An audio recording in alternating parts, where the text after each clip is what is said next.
So I'm gonna read something to you, and I want you guys to just think about this thing in the context of recent cases out of Northern California.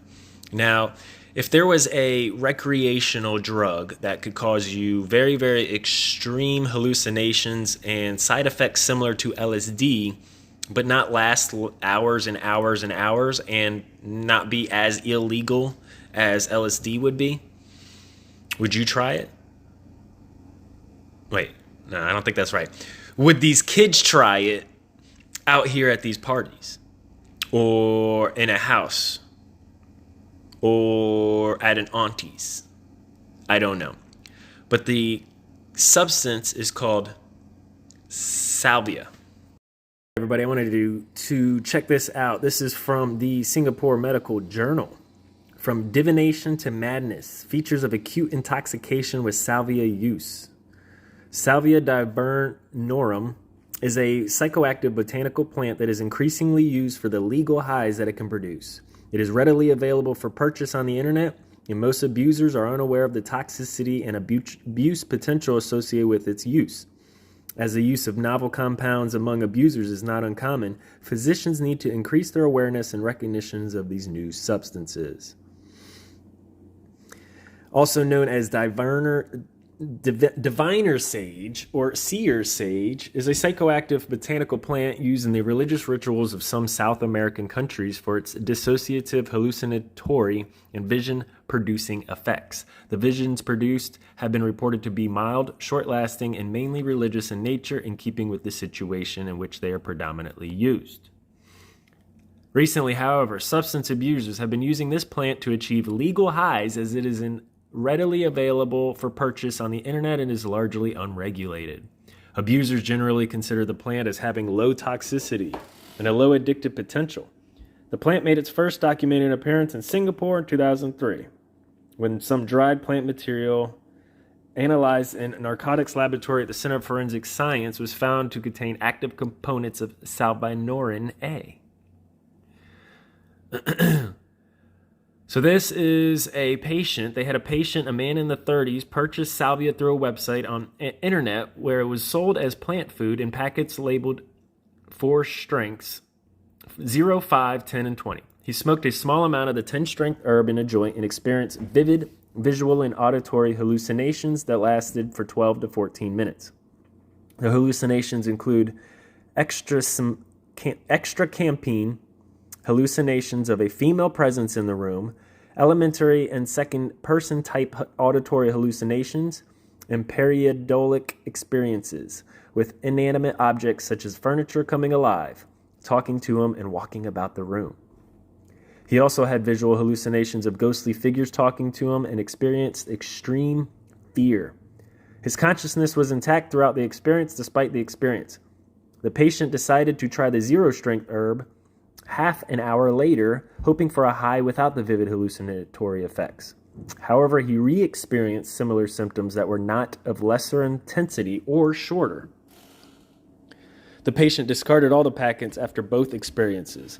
There were no reports after effects, and in the longer terms, the patient did not experience any perceptual disturbances after the exposure.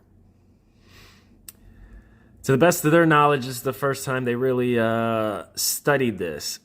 And the reason I mention this is because if we scroll down here, the psychoactive component of salvia is salvinorin A. It's a potent, selective kappa opioid and dopamine receptor agonist. Okay, blah, blah, blah, blah, blah, blah. If you look down here, though, there is lysergic acid. Oops, I messed all of this up. But basically,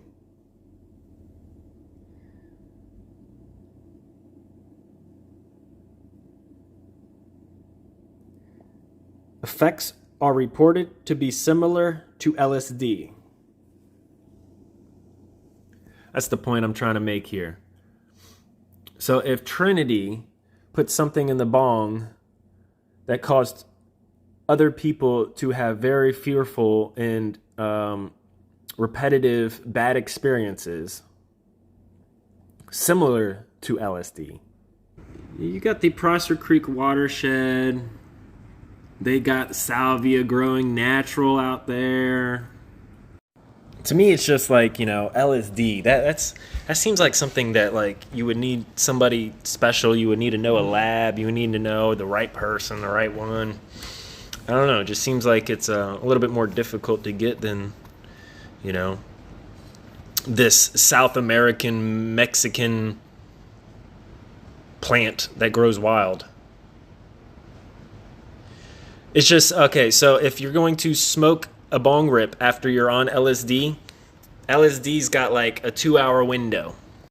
2 hour window of, like, when you take it, you drop, and then like an hour it peaks, 2 hours, usually like an hour or 2 hours of like the strongest. And according to witnesses of Trinity, the whole hair braiding thing, that is 100% somebody who's already tripping. That's 100% somebody already tripping.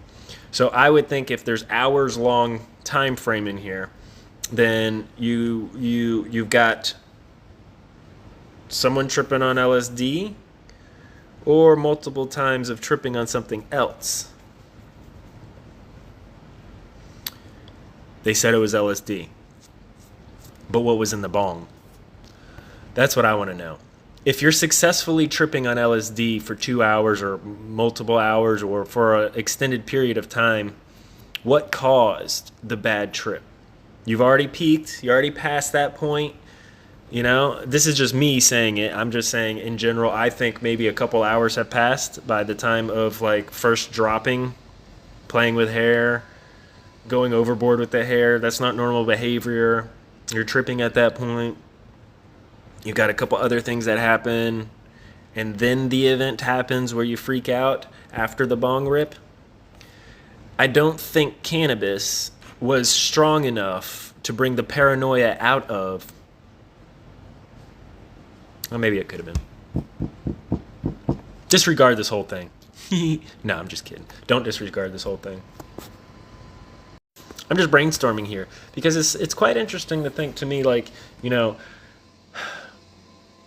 for a place that grows it, for people who know what they're doing. She's done LSD before.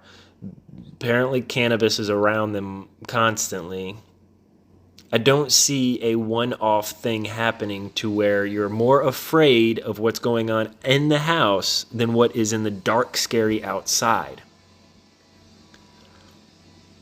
Safe space was in the house for 2 hours while you were first tripping your strongest. I am thinking that there may possibly be a different untestable that won't show up in the talk screen.